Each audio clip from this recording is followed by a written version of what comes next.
KeithAndrewNetWork. The whole point of my talk show is to show you that even with having a learning disability, I can still amount to something. And at the same time, I'm able to turn myself into an example for people out there dealing with any types of learning disabilities and disabilities to never give up and prove people wrong. Prove to them that labels do not dictate who you are and who you're going to be, so prove them and stand out to something.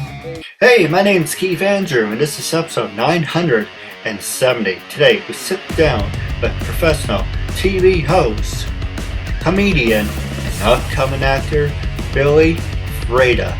That was a real honor and privilege having him as a guest. He's a terrific guy, very funny, and he told me off the air that he was only wearing a shirt.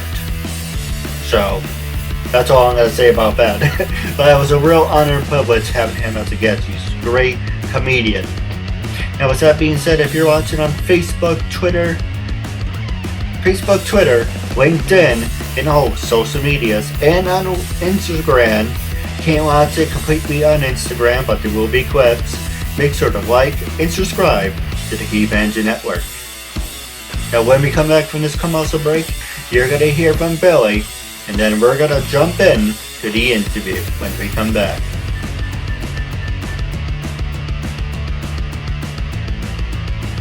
Hey, I'm Billy Freda. I was just interviewed by Keith Andrew. Listen to it. It's going to be great.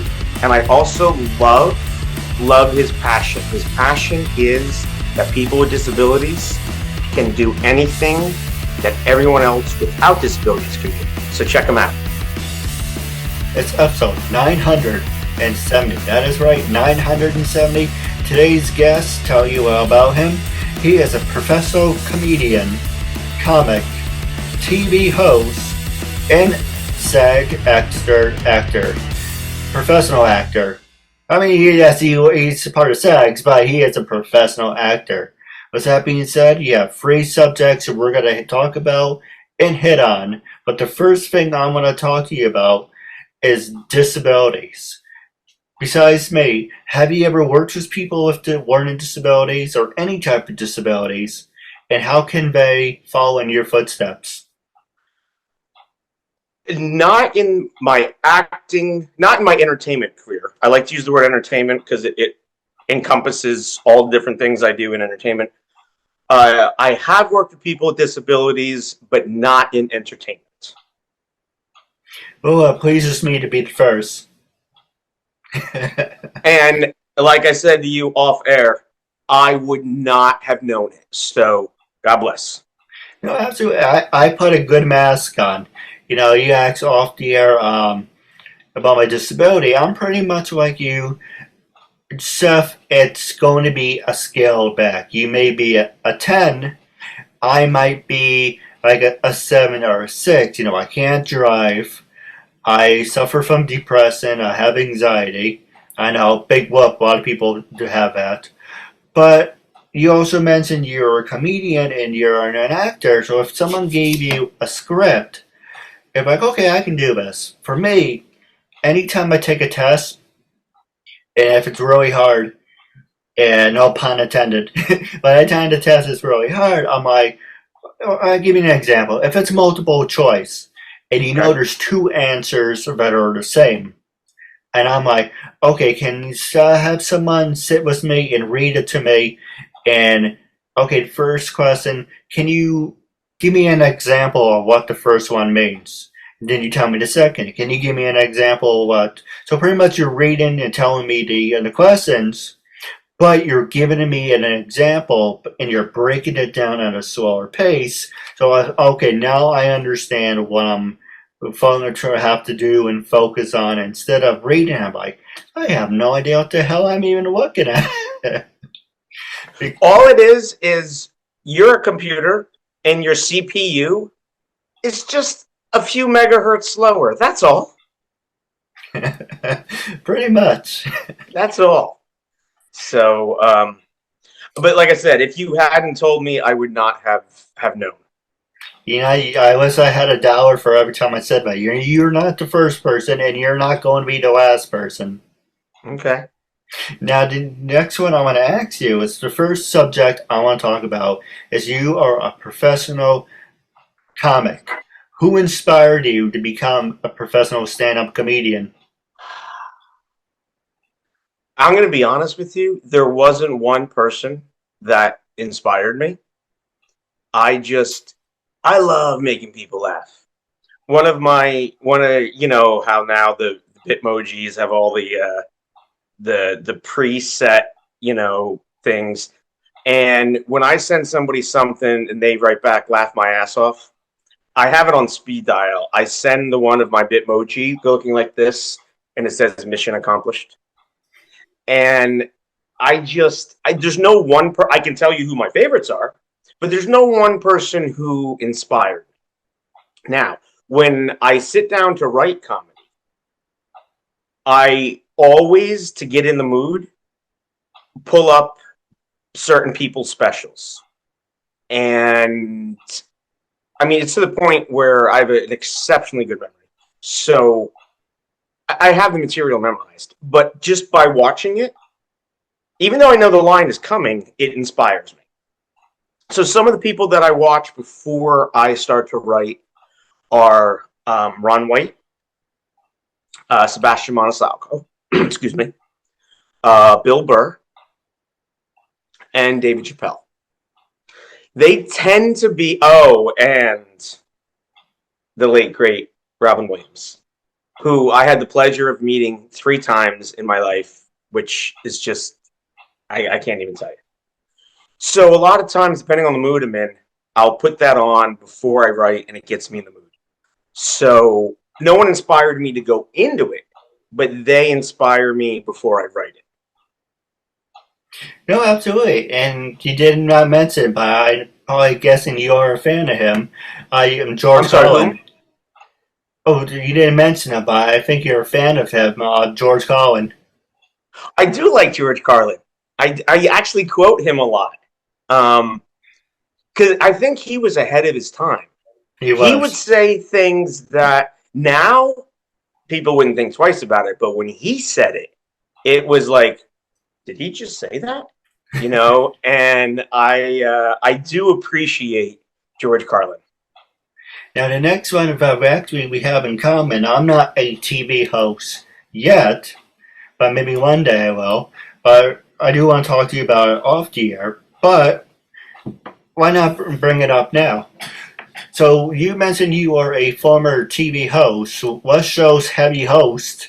And for someone like me that want to follow in your footsteps, what steps should I take, or anyone for that, and anyone in the industry for that matter, who wants to be a TV host? What steps should they take?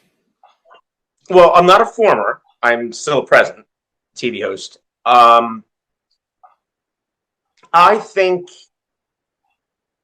first things first. Back in the day, your agent represented you across the board.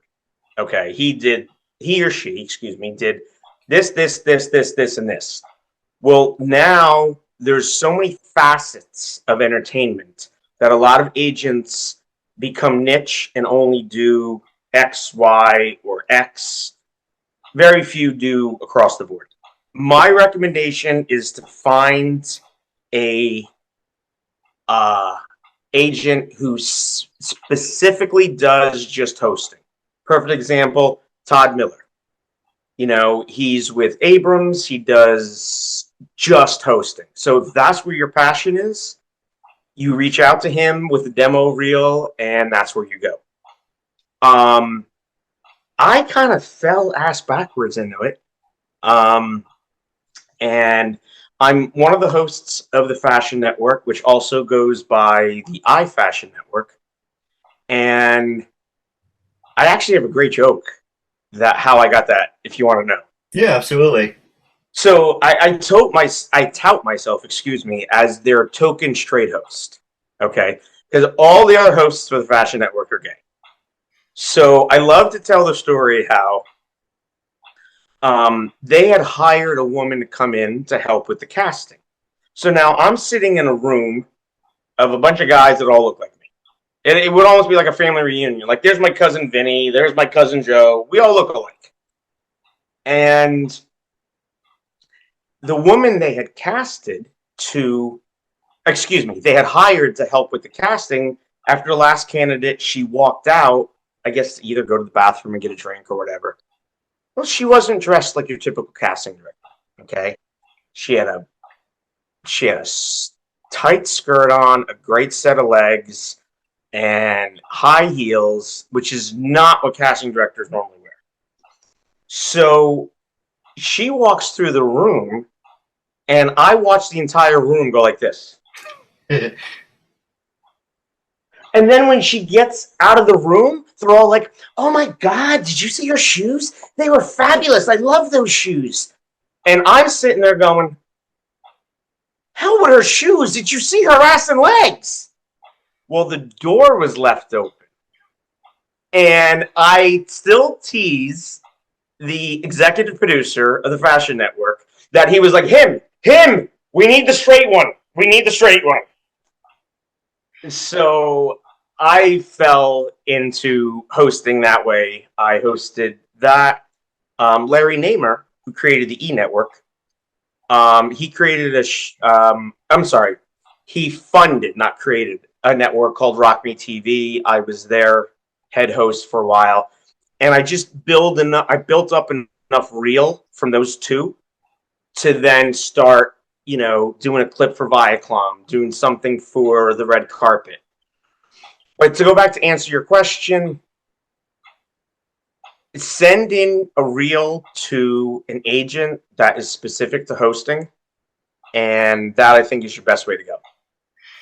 No, absolutely. Absolutely, Alvin. And Mike said, I would love to work with you off the air and give me some pointers. And now the other one I want to ask you is, what are some of your favorite guests that you had on the show? Because looking at your profile, you met, I believe, this guy. I see his face, but I'm drawing a blank. Spiky hair is your background picture on Facebook. Jimmy Kimmel, right? No. Actually, my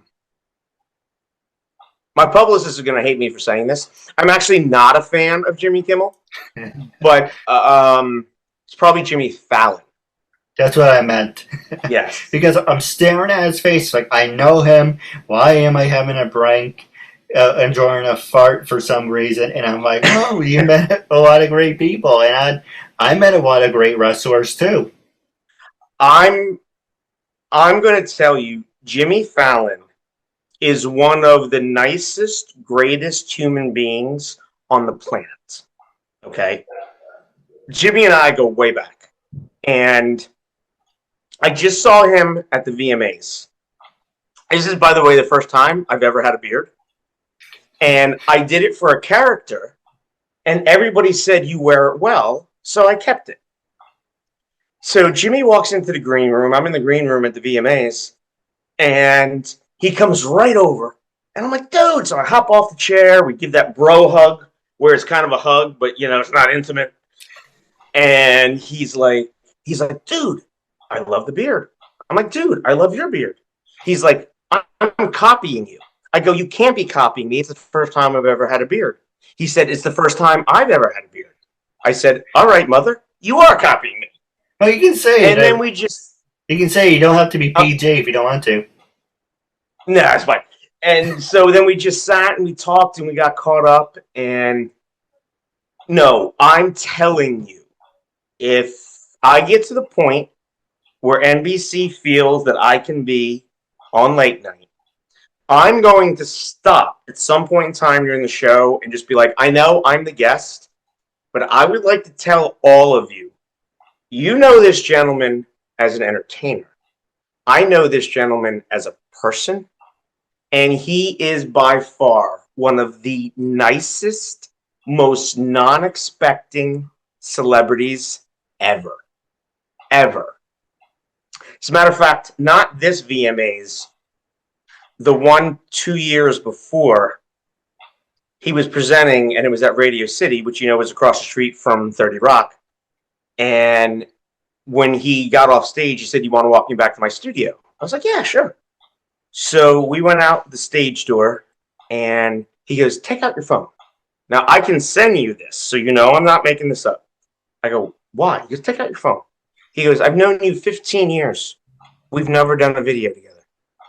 I go, all right. So I took out my phone, and I'm sorry. I go, yeah, but Jimmy, we're standing on 50th Street. It's going to be about 30 seconds before everyone knows it's you. No one gives a crap about me, but everyone's going to know it's you. And he didn't. He's like, I don't care.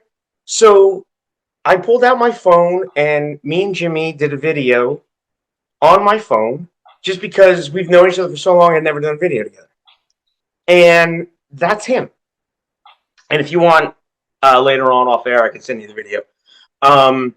So he's the salt of the earth. I've been on almost 250 red carpets. No, excuse me. I lied. Almost 200 red carpets in my life. And if I had to list the 5 nicest celebrities that I ever met and befriended, he would be in that list, and he might even be number 1. Do you guys talk on an everyday basis? Oh, God, no. Not every day. Listen, there's millions of people who, the thing is, though, when we do talk, he somehow remembers, even though he's had 8 million conversations since the last time we talked, he somehow remembers what's going on in my life, which to me is amazing. I can't remember what's going on in my life. I don't know what I had for dinner last night. So, no, I really have a lot of respect for him. He's a good man. So for anybody who ever wondered, is it a persona when he's doing late night, or is that really him? That's really him. Hypothetically speaking, if you told him, hey, you have a kid, a friend with a disability, has his own talk show, 1,000 episodes. Hypothetically speaking, do you think he would be interested or not really? Honest opinion. I'm going to give you my honest opinion, and I don't know whether or not he'd be interested, but I'm going to tell you something. I can't bring it to him.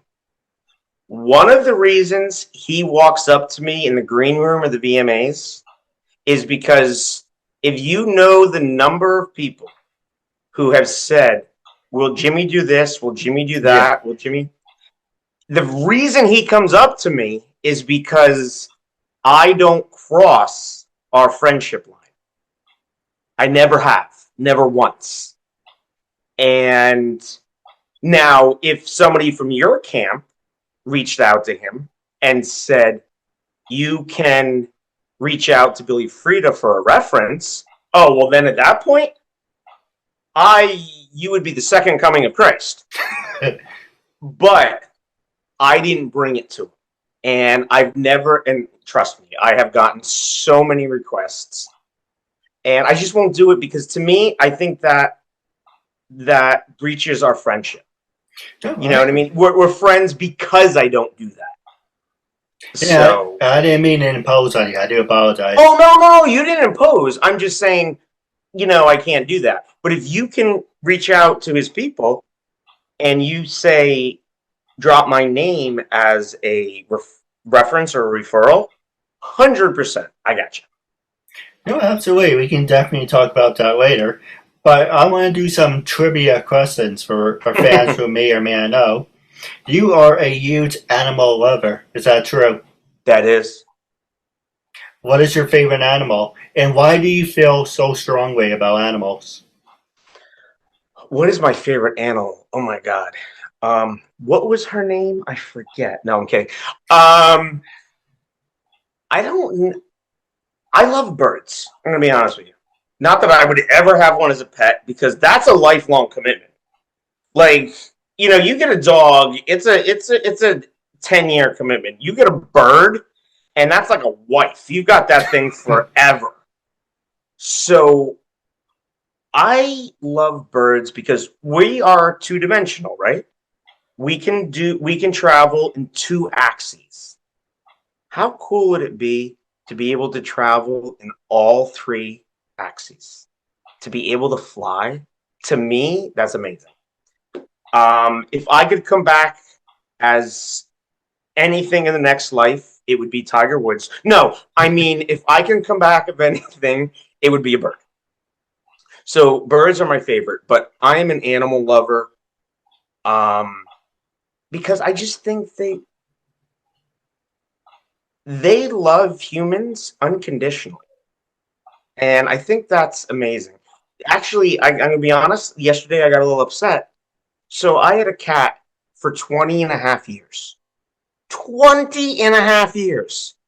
And Facebook's random memory was of him. Whenever I was working on my laptop, he would always hop up on the couch and like just sit across the laptop like I wasn't working. Like, really, dude, I got crap to do. And it's just, I think it's just an unconditional love, and I could never understand how somebody could harm an animal. So I am a big animal lover. No, Don't get me wrong. likewise. Don't get me wrong. I am not a vegetarian by any stretch of the imagination. Only because God created a food chain for a reason. So I'm not a vegetarian, but I do love animals. No, I love cows too, but okay, yeah, I'm guilty. I only eat meat in the summer. I try not to do it all year round. But once in a while, a cheeseburger, it's not going to kill you. But I don't look at a cow and going, oh wow, that would be a great burger. No, I'm not like an asshole or anything. It's just saying, like you said, God made it for a reason. But I do love animals, but do I love cheeseburgers? Yeah, am I guilty of that? Doesn't mean I'm a bad person. I know. No, it doesn't. It doesn't. Like I said, God created a food chain. Everything all the way down to jellyfish. If you know your microbiology, jellyfish don't even have a brain. Okay? They literally don't have a brain. They are like some of the models I've dated. And can you hook me up? got you covered, man. And they are eaten by something, which are eaten by something, which. So, I mean, God created a food chain. And I don't believe in not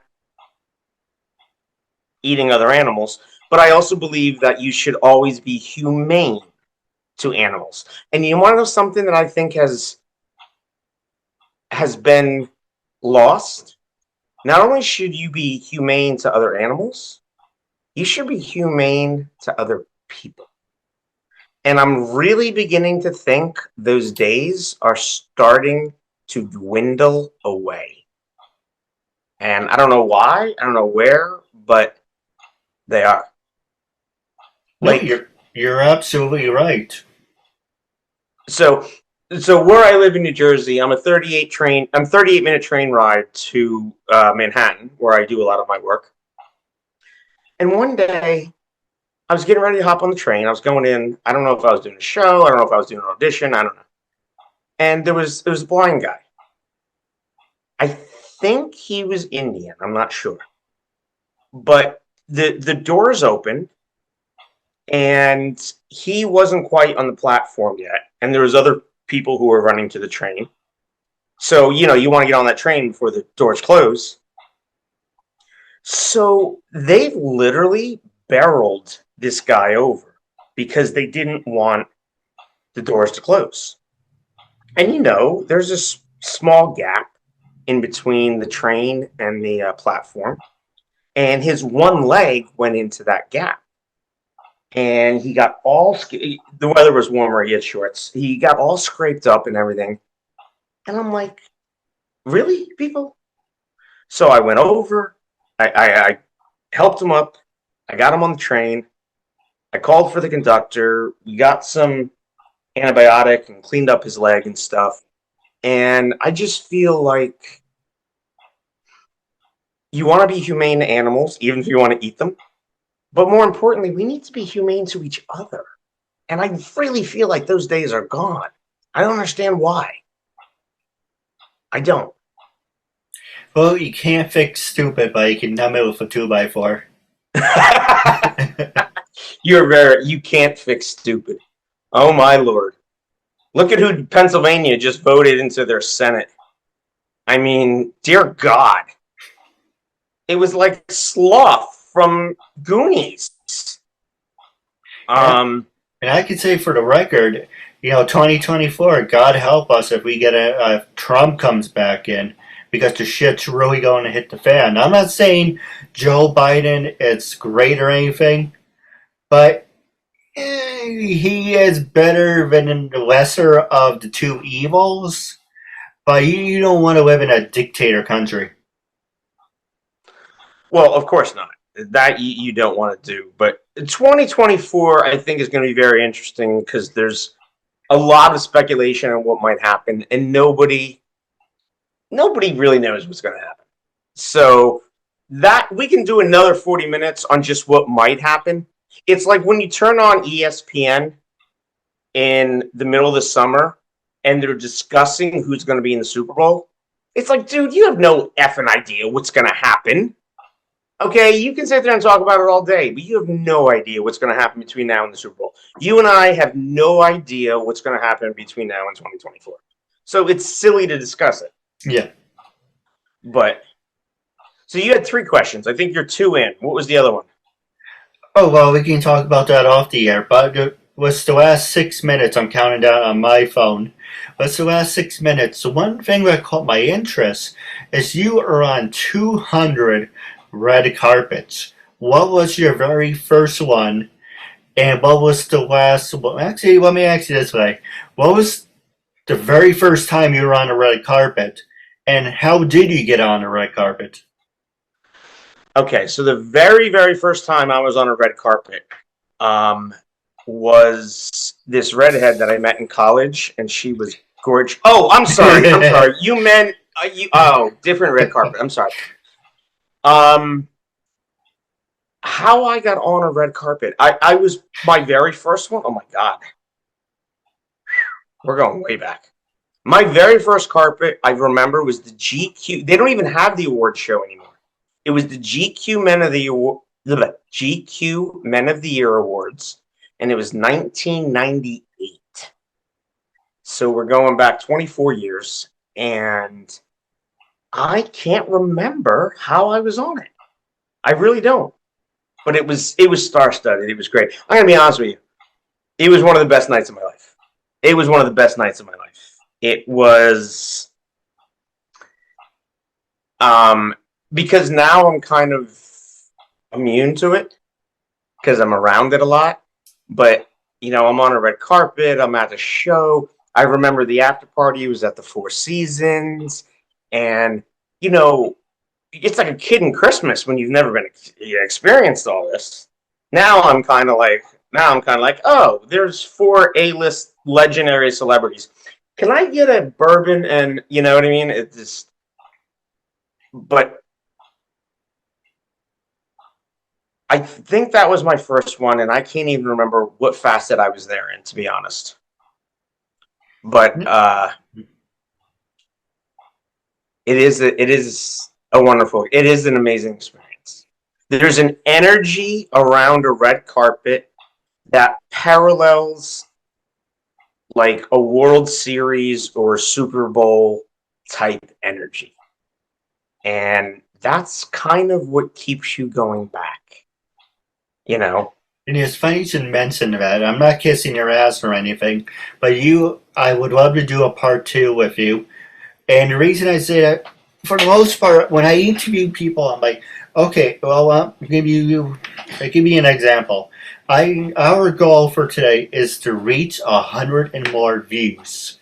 Because I used to interview people one after another, because my goal was 1,000. And I was looking, I'm like, okay, now I have my goal, 1,000 episodes, but no one's watching. So I'm like, I'm only going to interview somebody if they're funny and people are watching. And because you're really funny, and I'd love to do a part 2 with you. And it's just, you know what I mean? It's like, why interview this person if they're getting absolutely no views? And one thing that attracted me to your page, and to anyone's page, like they have 2,000 friends. They have 3, they have 4, and they're like, oh great, they have friends They have people that support them, but you do the interview, and it's kind of like, I get it. You don't want to support people with disabilities. That's your karma. But it's kind of like, did you buy those numbers? Or because it doesn't add up. So that's my new thing. But for you, I'll make an example. Exception. We would definitely do a part 2. But our goal is to reach 100 views. And once we do that, we can definitely do a part 2 interview. If your episode doesn't get any traffic, maybe I'm doing something wrong, maybe you're doing something wrong. Hey, maybe it wasn't meant to be. But I like giving people opportunities. But anyway, we can talk about that off the air. But I will give you extra 2 minutes to answer this question. When I first approached it, and you can be brutally honest, when I first approached you to be a guest on my talk show, what was your first reaction? What made you say yes? And for anyone out there, what would you tell them and say? Well, listen, anyway, I do have 5,000 followers. So when you asked me, the first thing I thought of is there are 5,000 people who only see jokes and snippets through a day. This is a chance for 5,000 people to actually learn who I am. So why would I not say yes? And that's also a chance for 5,000 people to see you and to also further your cause of, and I'm putting the word minor disability people can do X, Y, and Z. So why would I not say yes? There's no loser here, right? It's a win-win.